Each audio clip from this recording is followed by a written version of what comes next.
بسم الله الرحمن الرحيم وعن وناكسن صاحب يا رسول الله meel kasto aad naga daawanaysan iyo si walba wada la jaan qaadaysan oo muuqaalkan idin ku soo gaadhayo run ahaantii waa fadhi aad qurux badan waxaad idin soo gudbin doonaa muuqaal aad u xiiso badan oo dhammaantiin baad ka wada bogan doontaan isla markaasna aad su'aalo kala duwan iska weydiinaysaan tolo kuma qofka fadhigan idin la wadaagaya idinkana aan rabo inaynu warka kala qaadano waxa garabkayga fadhiya runtii waa shakhsi aad u miisaan culus ووريه سره خضر محمد اسماعيل احنا بروفيسور وحبرتي معلم جامعه ان وهرين خضر محمد اسماعيل bulshadu aad bay horta ku wada garanaysayo background-kaaga iyo noloshaadii hore iyo waxaas aan u sii dhaxgali maayo laakiin wariye khadar maxamed ismaaciil dhawaanahan bulshadu saaxiibada baraha bulshada iyo dadka kala duwan kulley su'aalo kala duwan bay isweydiinayaan dhawaan buu ku jeel galay uu ka soo baxay siyaabo kala duwan buu u galay uu ka soo baxay intii kadib wala way aragaysa Facebook in laga arkaa mooyaane laakiin xaaladaha kala duwan ay soo maray iyo noloshii xabsiga iyo information kala duwan iyo waliba uu ka soo guuray barnaamijkii telefishinka dawladda oo ka shaqeynayay oo uu soo digrotay barnaamijka private-ka ah ama andahde ka madax bannaan dawladda khadrow bal anagu ku soo dhaweynaya microphone-ka bal in yar bulshada adigu isku sharaxay maxaad oranaysaa waa kuma khadar maxamed ismaaciil عبد الحميد كل خضر ده معها شخصي تاريخ بورنو دبلور عليه لكن واو نن ريرميها نلول مي أو سكري وحبرشة سول فلفتيو كصوب العبي وحبرشة تولو كدبنا وحوي from دقة عطو جيجا يونيفرسيتي marka way jireen jaranjarooyin fara badan oo u dhaxeeyay oo waxbarashadii noloshii miyiga bilowgii waxbarashadii ilaa iyo heerda macallin jaamacadeed jaranjarooyin badan oo u dhaxeeyay way jireen laakiin wax taariikh buuran lagu mashquulo leh maaha ma garat laakiin si guud wuxuu baan isleeyahay wixii aan bulshada ka anfacaya dhalinyarada hal adaynimada ka anfacaya qofku inuu mission iyo hadaf yeesho meel uu socdaa ay jirto in loogu bidhaamiyo insha Allah weyn la wadaagayna marka shakhsiyan Cabdi Xamiid oo nin soo banjaray oo soo taariibay oo buuro badan soo maray meeyay nin nolosha yareedka caadiga jaranjarooyin kale wax weyn nolosha marka la yiraahdo imka formal education-ka sida caadiga waa jaranjarooyin yar oo taxano la dajiyay niman dajiyay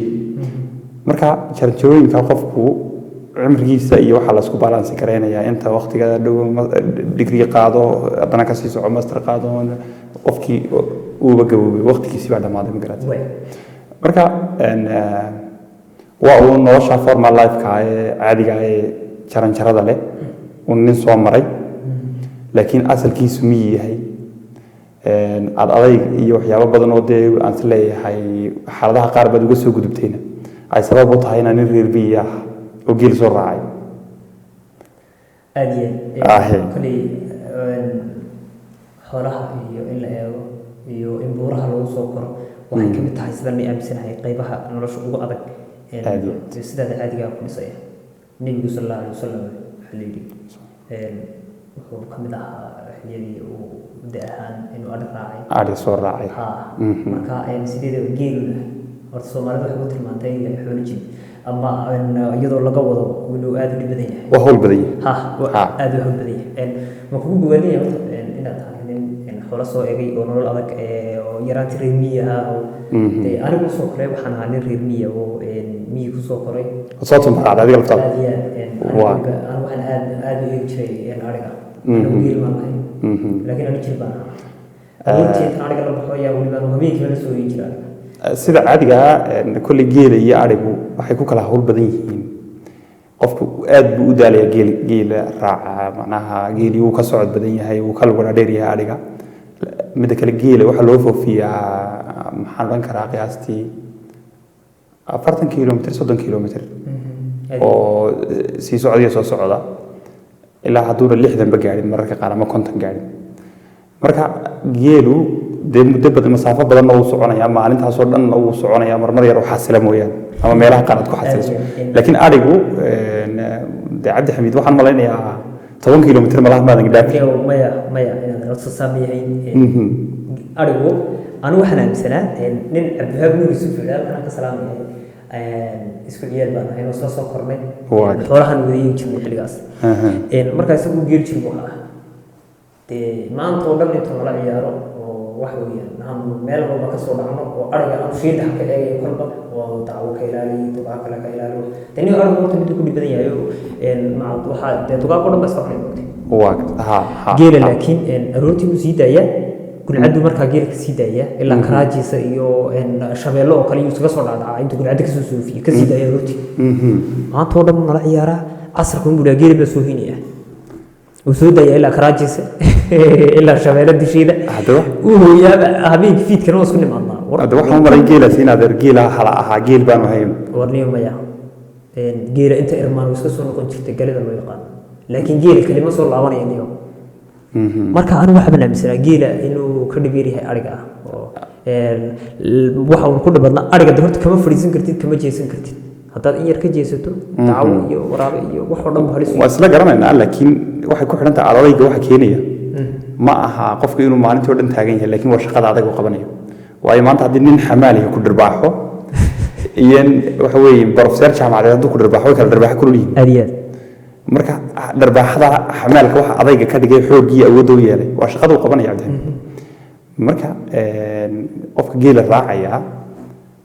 hawl adag buu qabanayaa oo maalintii oo dhan buu soconaya oo kilomitir badan buu lugeynaya mararka qaar geela waxa jira halaha qaar hal dhiga ama dhiga adag oo haddii ay ka cararto maanta dhan si kasta dad ordaadan gaarin hada yeerkaagii hadalkaagana maqli mayso geedaha qaar baa jira korba loo xidha taas geedaha qaar baa jira ay geelu cunaan oo ay ku dhiga beelaan xataa Cabdixamiidow geedka hadday cunto hashu intay dhiga beeshay soconaysaa maanta loo si kasta ugu yeedhayo magaciiga ugu yeedhayo geedkaas muxuu ahaa waa jiraan magaciisi hadda waa iga maqan yahay geed baa jira caadi ba geel u dhiga beelaan waa laga daweeyaa laakiin marka soo ma jirto yadda sidoo kale geedaha uu jecel yahay oo loo soofiyo oo si gaar ah interest geel u leeyahay si fiican geedaha horta dhulka Soomaalidu geedaha ku kala duwan tahay imka tusaale ahaan markaan aragno waxa jirtay wiilal dhalinyaro dhadhacow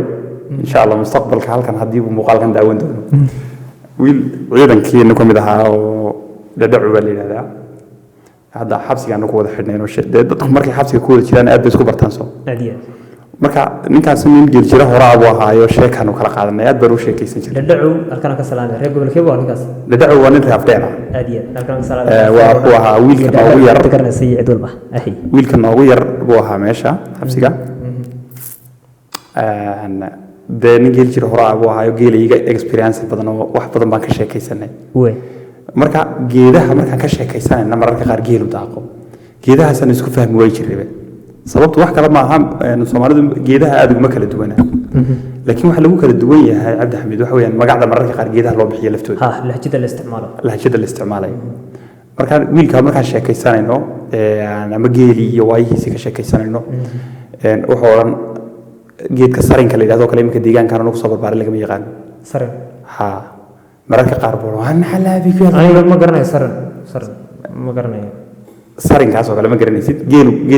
geelu ku xaara weeyaan irmaanba ma sarin baa la geela ku xaara galbeedkan maxaa looga yaqaan geedka marka geedaha mararka qaar bay isku fahmi way jireen ma garata tahay imika been inagu isfahmi laan hay sarinku geedka sarinka la yiraahdaa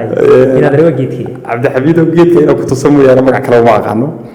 laakiin sida caadiga waxaan aqaanaa in bulshada galbeedku inaan fahmin waayo anigu imika intaan wariyaha TV-ga dawladda ka shaqeynayay access badan waxaan u helay oo ii suura gashay inaan gobollo dhowr maro way oo geedka sarinka la yiraahdo cid walba oo garanaysa halkan nagu soo wadaagto sawir nagu soo wadaag bal waxaad u taqaanid deegaanada kala duwan geed jirayaasha halkan ay ku jiraan marmanaya kulli wala heli geed jira badan baa laga heli raafdheerka iyo waliba geed jirayaashii waaweyn halkan uga yeedhay aad khadrow horta kaaga dhaxdhacay TV-ga dawladda imsa sanad ka shaqeynaysa ku guda jirtay shaqadiisa Cabdixamiidow qiyaastii 4 sano baan ka shaqeynayay TV-ga dawladda de muddada aan ka shaqeynayay waxbarashadeedii hore oo related la ahayd shaqada journalistiga iyo aniga oo aan shaqada dawladda ka bilaabin TV-ga uu ka bilaabin shaqada dawladda hore soo bilaabay oo macallinimo jaamacadda ku soo bilaabay marka laga yimaado de waa muddadaasi muddo badan oo qofku khibrad ahaan halka ugu sareyso shaqooyinka ama waa adag qaban kara maaha experience waxa tiri muddadaas aan ku soo jiray warbaahinta ilaa 4 sanadood shaqada dawladda waliba aan ku noqday ilaa iyo maalin jaamacadeed bal maxaa la oran karaa experience ahaantaada waxyaabaha aad ku korodhsatay intaad warbaahinta joogtay dawladda Cabdi Xamiid horta dhalinyarada dad baan ku bartay waayo macalinka jaamacaddu isaga laftiisu de wax badan buu la kulmayaayo jaamacaddu iyadaaba jaamacada way oo waxa ku imaanaya tusaale ahaan haddii kalaaskaagu 40 arday yahay 40ka arday waxa laga yaabaa inay ka soo kala jeedaan deegaanka oo dhan ila deegaanka Ethiopia yes ha marka dadka de waan bartay oo intii ardayda yahay baan bartay laakiin markii aan banaanka uga soo baxay aan warbaahinta soo dhaxgalay Cabdi Xamiidow waxaan bartay inta in ka ballaaran sidoo kale waxyaabaha de nasiibkaan ku lahaayee inta badan markaan dib u xasuusto aan ku farxo waxa kamid aha in anigoo shaqadii jaamacadda lagu ogyahay oo dad badan oo shaqadii jaamacadda igu macallin aanu ah aan ugu tegay goobihii xafiisyadii iyo goobihii adeeg bixintii bulshada anoo kamaradii wata way gobolada qaar waxaan aqaanaa anagoo safar ku jirnaa gobol aan tegey gudoomiye ku-xigeenka gobolku wuxuu ahaa ardaygaygi aad marka wax qaadan waayo wiilashii dhalinyarada ahaa shirka markaanu galnay shaqadii dee duubitaankii recordingkii aan bilownay in mikrofoonka u xidhisay way inuu ninkii ii soo kacay oo dee qof qadarinayo oo macnaha dee wariye TV mas'uul macnaha wax ka duubaya war ka duubaya aanan ahayn qof de ixtiraam mudan oo inta ka badan ixtiraam inta ka badan loo hayaana ay dhalinyarada isweydiiyeen oo jiraan waa sidee wax u jiraan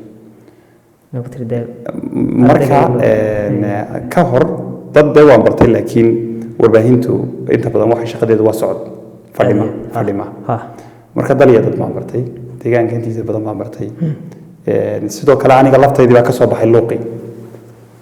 luuqan ka soo baxay markaan ku leeyahay noloshaydu dee awal hore maad aragtay sawir baan dhowrkii sanado ama dhowrkii biloodba hal mar ka bedeli jiray profileka Facebook intii ku horeysay laakiin waqtigan waxa bilaabantay Cabdi Xamiidow in subaxdii waagu bariyaba aan sawir iska qaado oo jaanisay hesho kamarada kala duwan iyo last version de waa macnaha waqtiga ku suura gelinay aad waxaan xasuustaa gabadha habreegnayba commentiga igu soo qortay abdu sawir sanadkan buu ku qabtay وكدب مركي هذا المرة بديشي صورها بمنها معناها waxa sababaya warbaahinta marka access u yeelato shaqadii dhaxgasho waxa suuragal ah mar walba adoo shaqo ku jira in saaxiibka kamarada kugu tijaabiyo marka shaqada la bilaabo ma inuu kolba sawir ka qaado kugu tijaabiyo macnaha runtii marka kamarada la shidayo xalay waxa laga yaabaa in adjustiga elo tagneed marka muddo soo galay marka meel kale tagay inuu kamarada kugu adjust gareysay noqonaysa hadhow sawirradii marka la rogayna sawirkiina ku anfaca suuragal ma garatay marka dad badan baa markay arkeen de anigiyo aroortii subaxdii ilaahay keenay ama maalintii ilaahay keenay wax soo qoray ama bari bulshada soo galay wax soo tabinay ba gabadhaasi walaashay waxa ay soo qortay abdu sawirku sanadkan buu qabtay wadiga kulku ugu dirbedelay sawirada baasha sanadkan way ku qabatay ma garatay marka luuqi baan ka soo baxay bari bulshada soo galay waxa kale oo Cabdi Xamiidow inaan luuqa ka soo baxo aad sabab ugu lahaa shaqadeeda ka sagow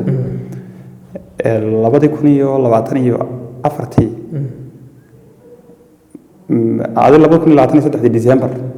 bilii ugu dambeeyay baa waxaan furtay TikTok TikTok aalada la yiraahdo dadkeenu inta badan aad bay u dhageysadaan aad TikTok baan furtay Cabdi Xamiidow 2000 xilligaas waxay ahayd beerber soojkii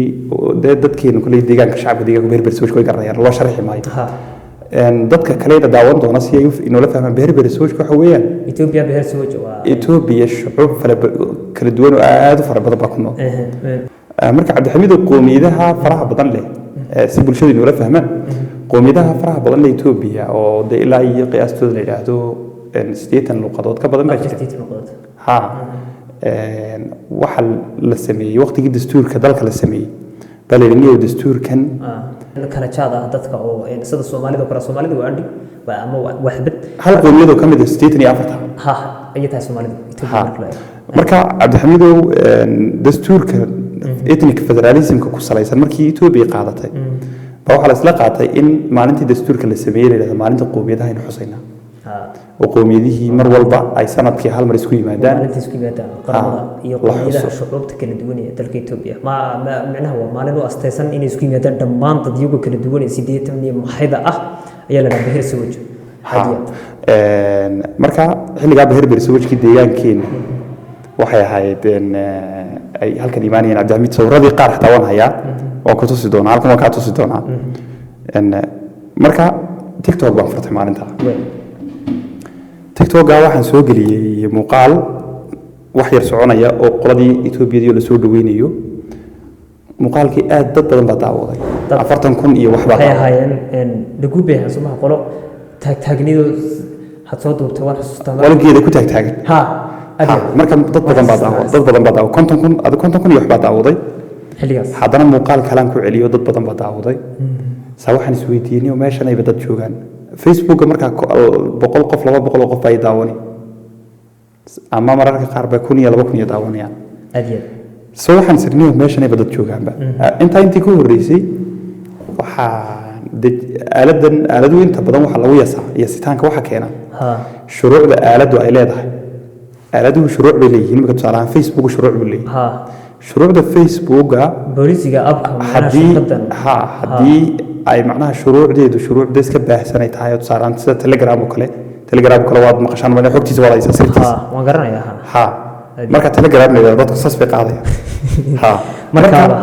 aalada Telegram kale waa aalad fasaxaysta qof la qalaya la soo dhigi karaa wax kasta la soo dhigi karaa sidoo kale imika Facebook oo kale bariga aniga Facebook waxa xanibaad laga saaray dadkii faraha badnaa ee kala duwan Ethiopia qayba qaawan Cabdixamiid Ethiopia qaawanida faraha badnaa qaar kamid ah hataa iyagoo sawirradii sidoodii aan soo sawirnay waan soo galiyay macna nasiib banaayihiin oo sidii banaanka wixii de yaraa quruxda badan in qariyo ku fiicnaa marka Facebook baa laga saaray muxuu ahaayay xanibaad yar baa laga saaray at risk buu gaadhay ku dhawaadayba marka iyadoo Facebook caqabadaas iga haysato baan TikTok soo galay TikTok baa marka waxaan arkay views kuna dadka waa inta badan aadiyan marka taas waa TikTok dabada la wareejinayaan hadii kolba meel ay u sii wadaan waa views ka badan aadiyan taas marka Cabdixamiid sababtay inaan sii macaanaysto oo aan aaladii ku sii ballaarsado oo aan muuqaalo badan soo geliyo dad badan oo intii ka badan intii ka badan Facebook iga soo xidhnaa marka markii aan soo galay aalada TikTok waxaan arkay dhalinyarada magaalada Jigjigo mararka qaar markaan suuqa isaga hor imaano hoosta laga helo odayaga dhaliya kaasi kii wariyay munaay ku darso oo dadka inta badan Cabdirasaaq Anshax baa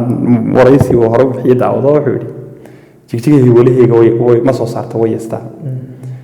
hiwalahayga ma soo saarto marka uu leeyahay wuxuu ka akhrisanaya dhaqanka shacabka magaalada Jigjiga magaalada Jigjiga qofku isagoo ku garanaya inuu kula hadlo way adag tahay ama inuu ku hambaliyo ama inuu ku garab istaagaba ma qofka ku garanaya xataa salaamu calaykum Cabdixamiid ku oran maayo way niyow waa maxay aslada caqabadaasi waxa weeyaan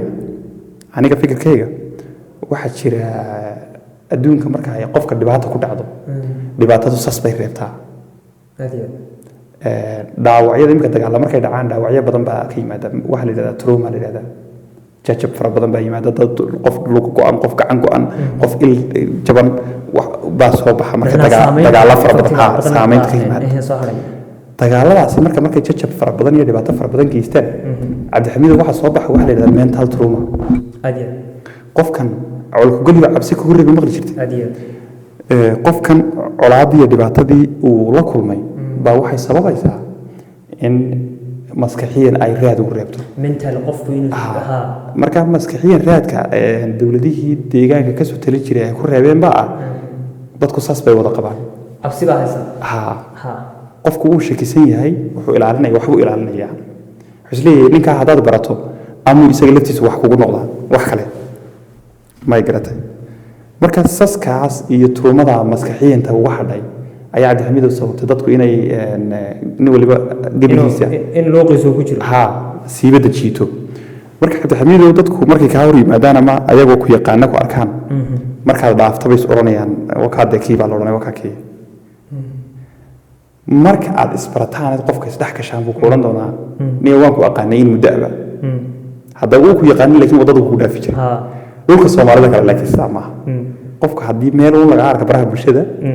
waxa la qoran qofka hor yimaado wuxuu oranay ama hambal uu ku oran waa maadsan tahay ama wuxuu ku oranay adi inuu kula hadlo isku day hadduu ku oran basawir la galba hadduu ku oran inuu kula hadlo isku day marka Cabdixamiid waxaan arkay dadkii joogo sida ahayd baan arkay iyadoo dadkii xoogaa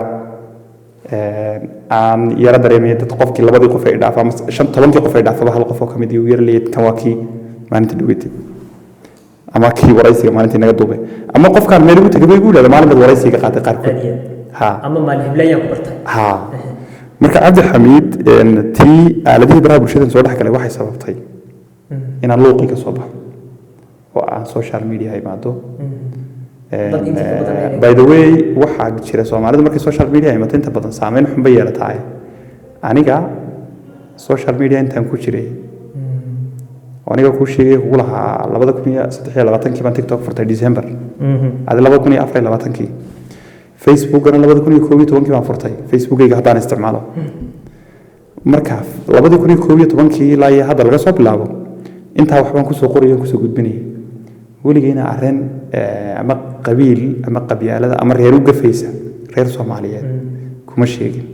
reer Soomaaliyeed reerkaas lagu duulo ama reerkaas siyaasi yihiin ama cid bini'aadan oo aan aflagaadeynayo ma aragtay aan durayo haddii ayna interested naga dhaxeeyay jirin interestiga naga dhaxeeyay wuxuu noqon karaa haddii qofka dawladnimada wada leenahay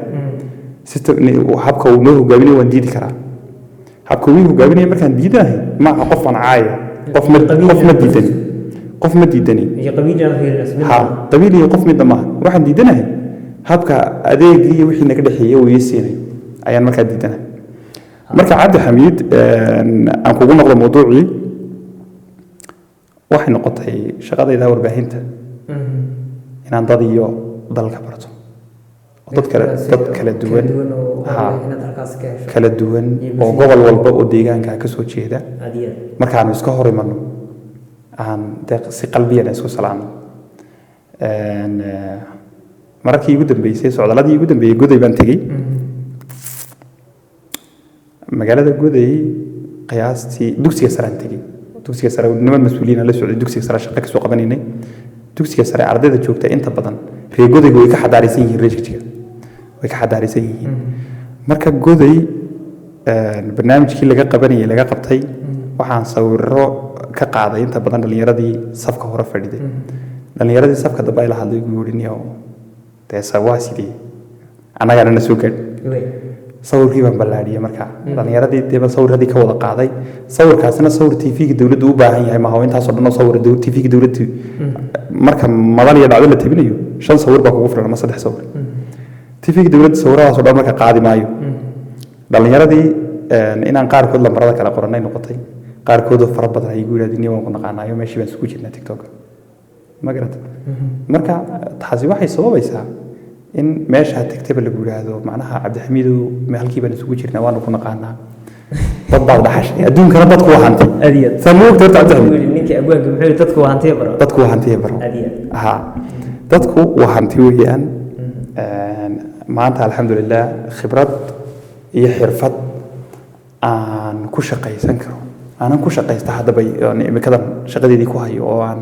qalabkan de hadda aan isku duubayno aan u diyaar gareeyay ayaan ka soo dhaxlay sidoo kale Cabdixamiid macallimadiina waxay dhaxalsiisay degani inaan helo oo aanan aad u fududaanin kulli dad badan baa odhan doona uu fudud yahay oo ninkii TV-ga dowladda ka soo dhaxlay odhan doona laakiin waxay dhaxalsiisay inaanan aad u fududaanin oo xaalado badan oo adag iyo waxyaabo kale iyo duruufo kale oo fara badan oo kala duwan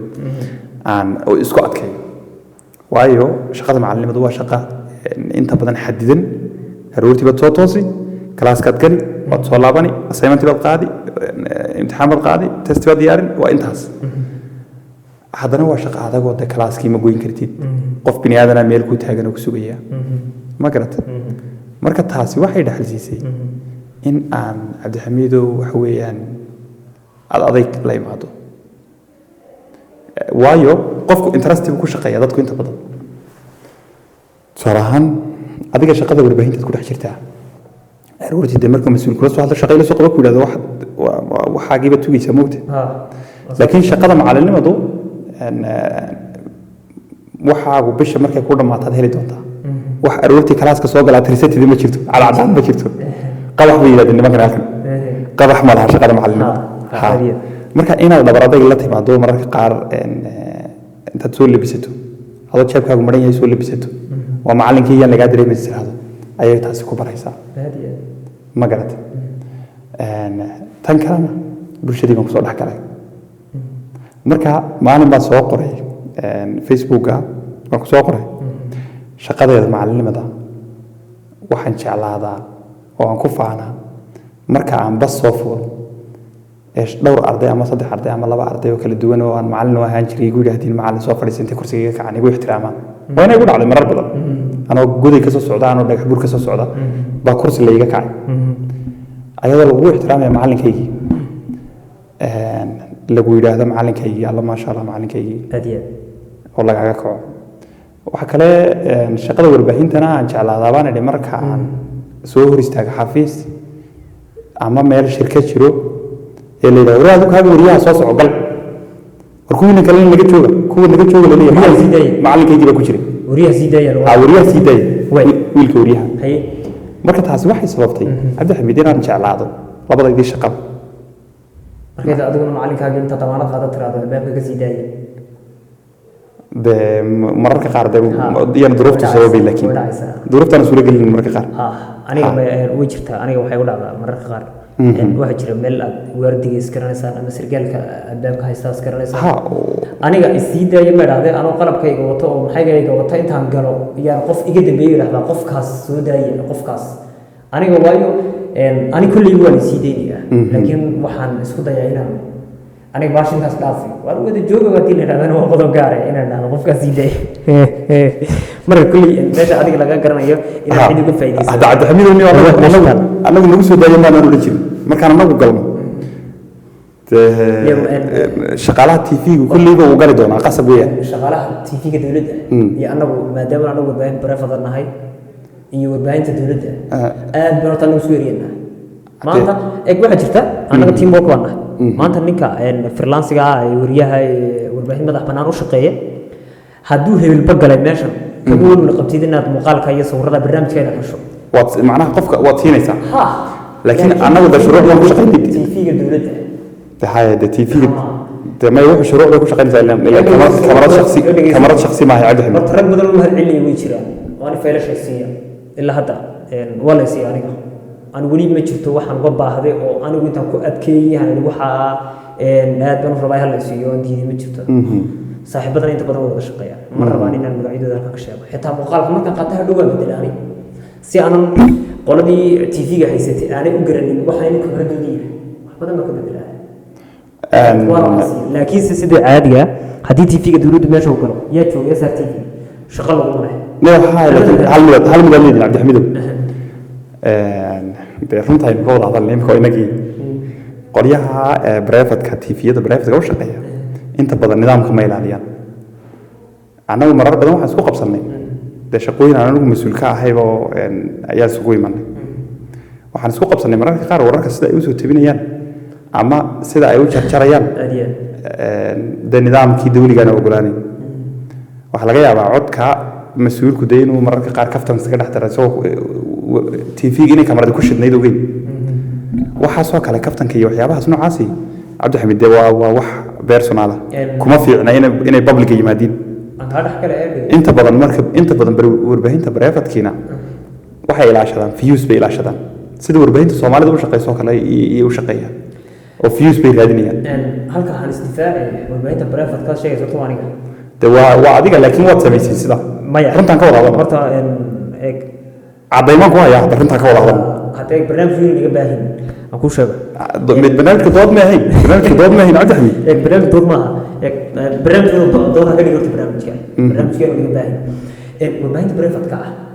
waxa jirta warbaahinta joogtahay yara ku noqdo deegaanka Soomaalida si gaar ah inaga bulshada ina daawanaysa inkasta bulshada Soomaalida kala duwan tahay laakiin sida caadiga bulshada deegaanka Soomaalida waa la fahmay barnaamijka waxa jirta xilli warbaahinta lagu soo fasaxay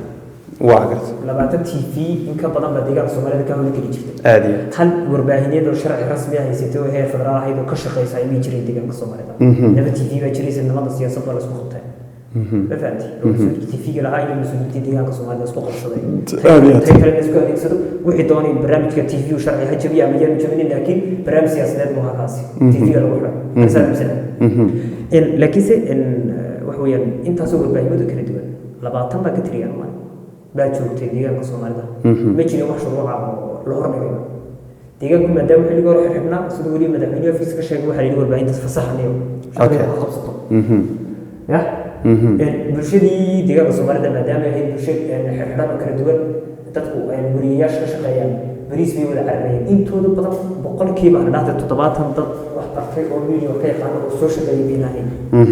fursad waxa ay heleen inay si dhow mikrofon uga hadli karaan in warbaahin satellite laga soo daayo inay magaalada galaan gobolada iyo meelo tagaan dadku waxay u baahan yihiin in loo horta warbaahin private ama warbaahin madax bannaan warbaahin xor ah wax la adduunka ka jirto saxaafada ma kale إدقار عم إلى سبعة ثلاثة لكن ورباهين حرب على واحد على المجد مريكا كسولو ميدا هو وابوتا كو حمي بدو بدن إن واحد والبالغ هذا ورباهين تيجي محك شخصا برنامج هذي زي مش شخصا مريكا كني أنا عبد الحميد هو ده national interest واحد لهذا الشيء ما يحن أنا هيقول لك اللي هقوله ما ما كان ديجان الصومالي ده واحد عضي إن ميكروفوننا دي درنيته في السد أو هلين بريز كودنا يكهليا إنه واحد الدولة دي كل اللي قال هو رزقه طبيعي منها إن حتى قبيلة تكلم يلا كلا سفتان الميكروفون هو حدير وايو إن واحد كاستلا سميه أنا كمان أنا حين جالس أنا وحن واحد صوب برتين لا ده ميديا هم صوب بالله لا ساتلايت يو تلفزيون ده يحل جا يو أن وكش قين شري أنا ميل وتقع كبحث واني متى أنا جو كي متى ميل حرة يعني واحد بدل لوجه هذا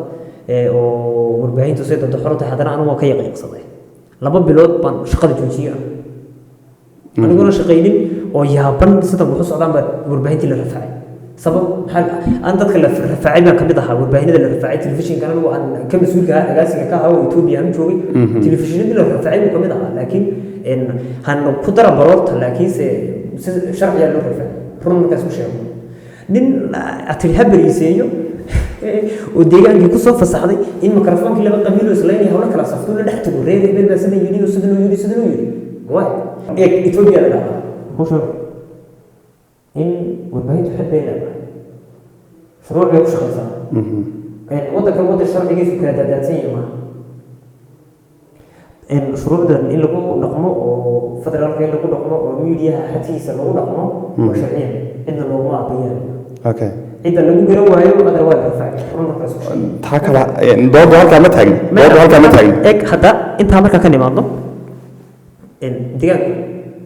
هذا كان يورا قص على نظام كمية العيال طبعا محبرين هو الميديا وهم كبرنين وفرصة دوسية الميكروفون هنا هذا كرام ما ها هنا تكون قيمة لكن يقول بعدين برايف كشقية شرعي هيستقبل أنا شرعي أقول شقية شرعية مثلا هي فترة هي تيجان براي أقول شيء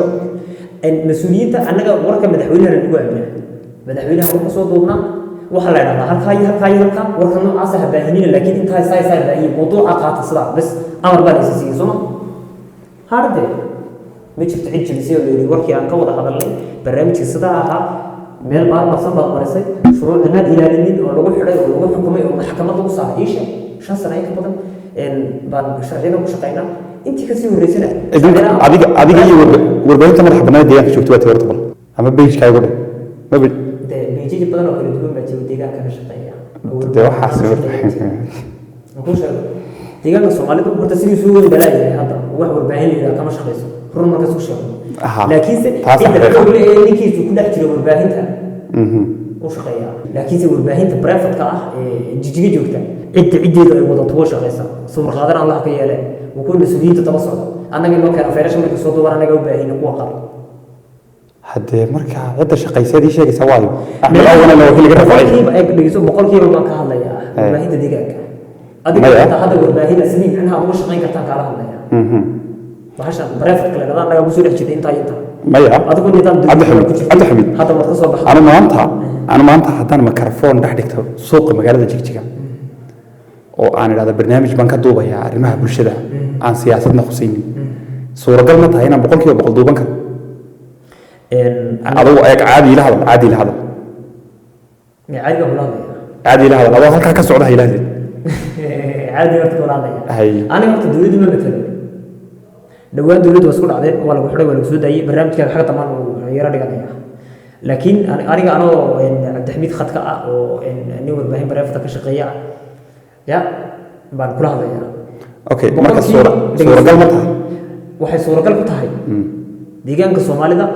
hadii adigu aad tahay nin dhiiran oo shaqeynaya oo socda caqabada way imanayaan anyway caqabada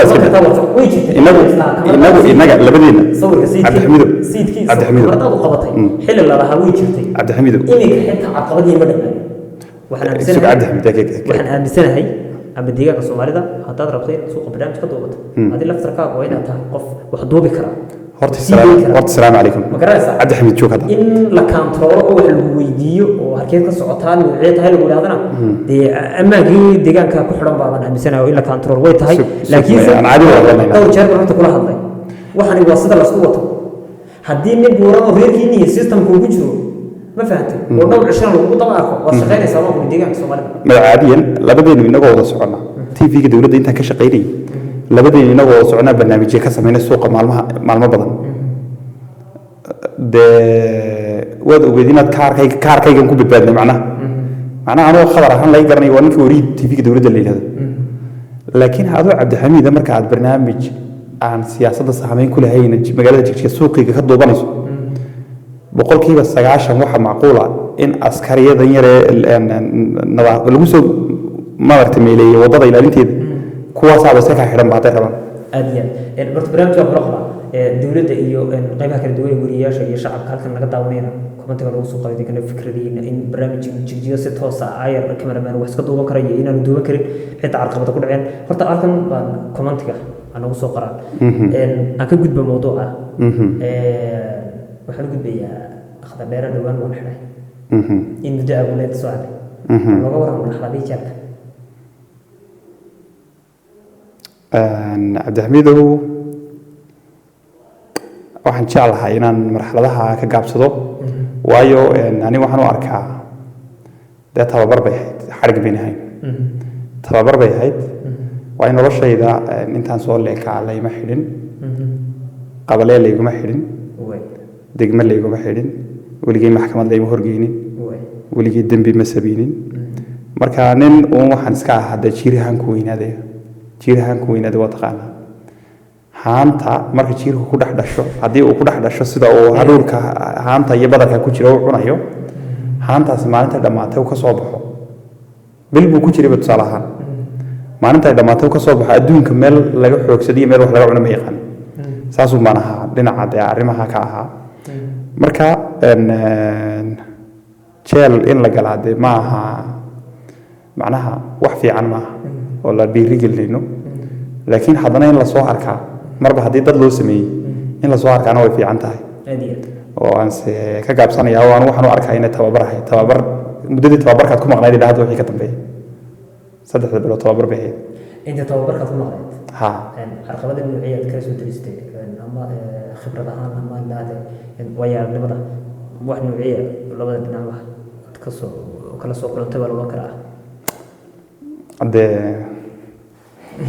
Cabdi Xamiid aan kuu sheegay waxaan jeclahay inaan kulli ka gaabsado laakiin dee anu qof maan ahayn nin tuugo la soo xidhay ma ahayn nin tuugo la xidhay ma ahayn ama nin kufsi soo sameeyo la xidhay ma ahayn waxaan ahaa nin dawliya oo systemkii dawliga ku jiray ay istuhmeen oo la xidhay ma ahayn dee qofna markaan tuug ku leeyahay tuugga sida loo ilaaliyo oo garanaysa iyo meesha lagu ilaaliyo khadra waa kaaga dhex dhaco in muddo aad xidhnayd ma sharci darrad ku xidhnayd mise sharci baad ku xidhnayd